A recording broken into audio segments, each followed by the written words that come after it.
Meteorologist Matthew East here on the Weather on the One's Forecast Center for this Monday, December 5th edition of the Carolina Weather Video. Our next storm system, as I mentioned in the videos and the discussions last week, it is indeed a very slow-moving system. And really for the next 3 days, it's going to be playing a role in our weather. And it's sort of a complex and interesting system to watch. Let me start with the radar imagery this morning. And you have really a band of rain extending from the eastern Great Lakes down to Texas. And the rain gets pretty heavy, especially in parts of northeastern Texas. But right about there is the rain-snow line, with all this being snow. And that could even work into the Dallas-Fort Worth Metroplex a little bit later on today.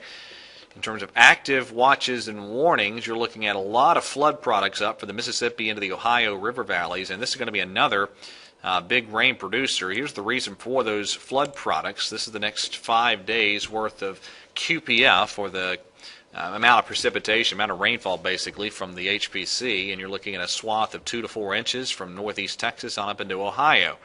And you see again as we get toward the midweek period, the rain will begin to pile up again in the mountains and the foothills of North Carolina and up into parts of Virginia and the Delmarva Peninsula.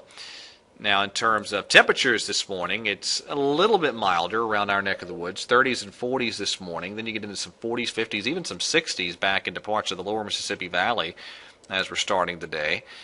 And I also wanted to show you this product from the HPC. That's the day 3 probability of at least 4 inches of snow.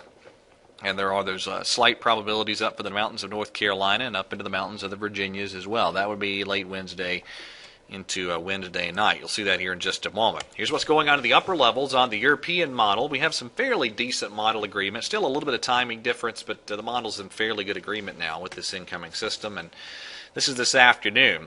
And kind of a broad, positively tilted trough back in the middle part of the country, gradually moving eastward. Now this is as we get into the morning Wednesday. The trough begins to sharpen up here and begins to even try to take on a negative tilt as it swings into our region. So that's how it looks Wednesday morning. This is Wednesday evening as that system is moving on through. And then we see another trough swing in at the tail end of the week that'll bring in a good shot of cold air for the upcoming weekend. So let's take it day by day. Today we'll see a good deal of cloud cover, highs in most spots across the Piedmont in the low and mid 60s. And there will be the opportunity of some showers developing as we get into this afternoon and on through tonight as well. There'll be some showers around at times tomorrow as we await the next little piece of energy to dive into that trough. And then here's the result of the GFS by Wednesday evening. A good swath of some rain moving through. And this would be one of those scenarios that as the heights crash, this would kick over to some snow up in the mountains of North Carolina and the Virginias.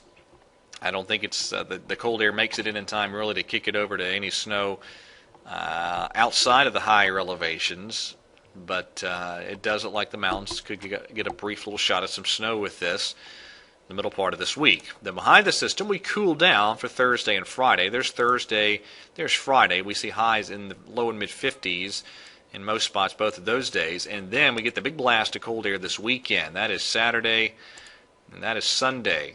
And I think we're going to be looking at weekend high temperatures in the Piedmont in the 40s, some lows way down into the 20s, and it's going to be a pretty good blast of cold air for sure. Okay, that is it for today's edition of the Carolina Weather Video. Thank you for watching. Have a great Monday, and God bless.